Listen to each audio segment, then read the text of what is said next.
आपके घर की दीवार पर लगी घड़ी आपको सही वक्त से आगाह करती है, लेकिन अमेरिका में एक ऐसी घड़ी है जो सर्वनाश कितना करीब है ये बताती है। उस घड़ी को डूम्सडे क्लॉक का नाम दिया गया है, जो भविष्यवाणी नहीं सीधी वार्निंग देती है। प्रामाणिक वैज्ञानिक चेतावनी। डूम्सडे क्लॉक की ताजा चेतावनी बड़ी भयावह है। डूम्सडे क्लॉक डराने के लिए नहीं, युद्ध उन्माद में डूबे देशों को जगाने के लिए बनाई गई है, जो बता रही है कि ये दुनिया बर्बादी से सिर्फ 85 सेकंड दूर है, या कहिए कि तबाही 85 सेकंड में दस्तक दे सकती है, क्योंकि परमाणु युद्ध का माहौल तो बना हुआ है। परमाणु युद्ध की तबाही, रूस यूक्रेन युद्ध की त्रासदी, ईरान इजराइल अमेरिका के टकराव से होने वाला विनाश, छोटे देशों को हड़पने को उतावले तानाशाहों की सनक से होने वाला विध्वंस। डूम्सडे क्लॉक की सुई इन्हीं सर्वनाश का इशारा कर रही है। ये सब कुछ चल रहा है। 2026 के साल में दुनिया एटमी युद्ध के करीब पहुंच गई है, लेकिन कौन तय कर रहा है डूम्सडे की रफ्तार? कहां लगी है कयामत का वक्त बताने वाली ये घड़ी? क्या Donald Trump, Vladimir Putin, Ali Khamenei, Benjamin Netanyahu, Vladimir Zelensky, Recep Tayyip Erdogan, Emmanuel Macron, Keir Starmer, Xi Jinping और किम जोंग उन जैसे लीडर डूम्सडे क्लॉक को अनदेखा कर रहे हैं, या देखकर भी आंखें मूंद ले रहे हैं?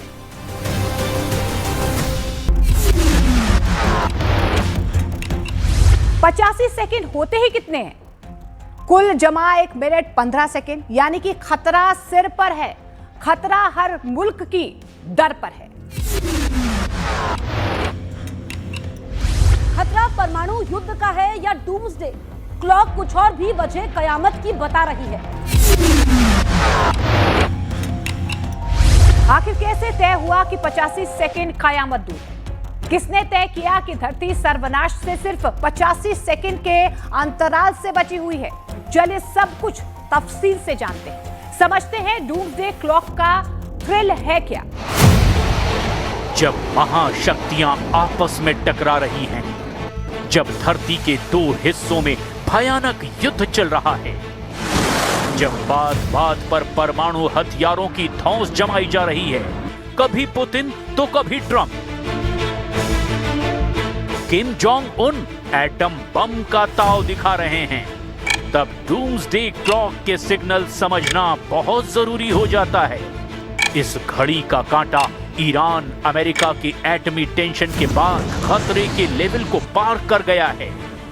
बीती 27 जनवरी को शिकागो में जब परमाणु वैज्ञानिकों ने परमाणु युद्ध का मीटर जांचा, तो पता लगा अभी इंसानी इतिहास का सबसे खतरनाक समय है।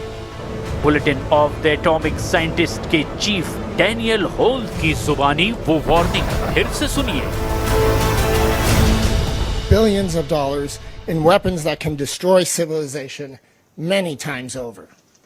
Meanwhile, arms control treaties are in tatters and there are active conflicts involving nuclear powers.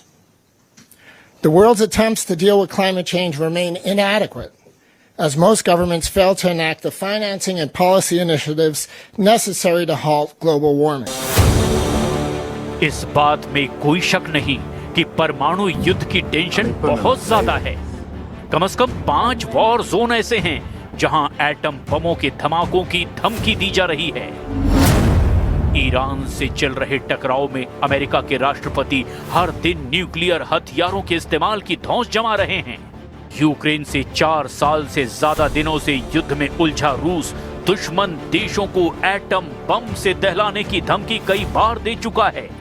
रूस के खिलाफ यूक्रेन को एटमी हथियार देने के सिग्नल ब्रिटेन और फ्रांस जैसे देश देते रहे हैं। उत्तर कोरिया के राष्ट्रपति किम जोंग उन खुद कह चुके हैं कि उनकी उंगली हर वक्त एटम बम के ट्रिगर पर रहती है।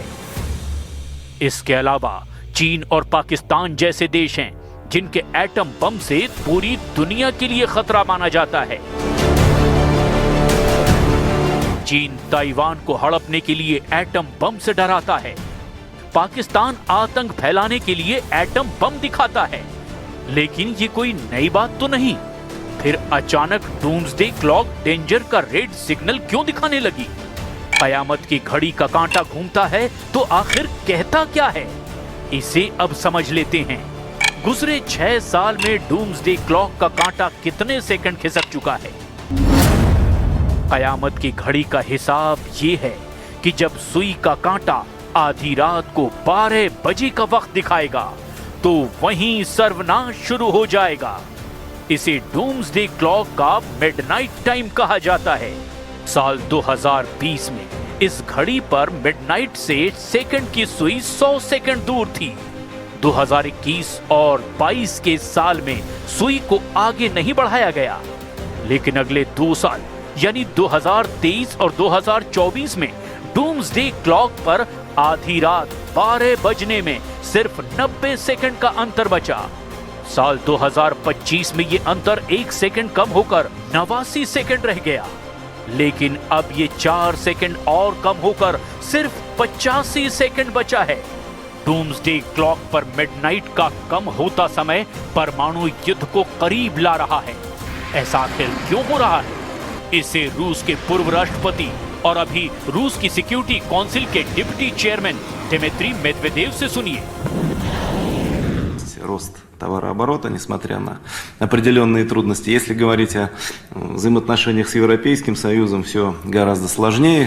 Но это, слава богу, не проблематика сегодняшнего визита. Сегодня мы с вами можем поговорить именно о российско-итальянском взаимодействии. Еще раз сердечно вас приветствую.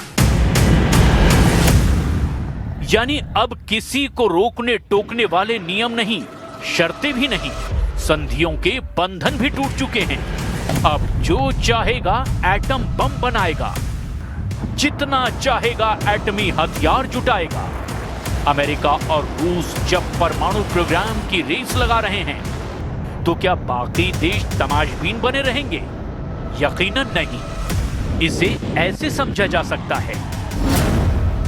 साल 1987 में अमेरिका और सोवियत संघ के बीच intermediate range nuclear forces treaty हुई थी, जिनमें दोनों देशों ने 500 से 5,500 किलोमीटर दूरी की जमीन आधारित मिसाइलों को पूरी तरह खत्म करने का समझौता किया था। डोनाल्ड ट्रंप जब पहली बार अमेरिका के राष्ट्रपति बने, तो उन्होंने संधि से 2019 में बाहर निकलने का फैसला किया। इसी तरह साल 1992 में रूस, अमेरिका और 33 देशों के बीच हुई ओपन स्केज ट्रीटी का भी अंत 2020 में हो गया। इनमें सबसे ज्यादा अहम स्ट्रेटेजिक आर्म्स रिडक्शन ट्रीटी, जिसमें परमाणु हथियारों का समझौता हुआ, वो भी ढह चुका है। स्टार्ट संधि के रहते अमेरिका और रूस सिर्फ 1550 परमाणु वॉरहेड रख सकते थे। इतना ही नहीं, आईसीबीएम, एसएलबीएम और एटमी बम वर्षकों पर भी ये संधि लागू थी। साथ ही दोनों देश एक दूसरे न्यूक्लियर प्रोग्राम की निगरानी और निरीक्षण के साथ एटमी साइटों पर जांच का अधिकार रखते थे। लेकिन स्टार्ट संधि को अमेरिका और रूस दोनों ठुकरा रहे हैं। रूस ने आरोप लगाया कि ट्रंप को ऑफर दिया गया था, लेकिन वो समझौते के लिए तैयार नहीं।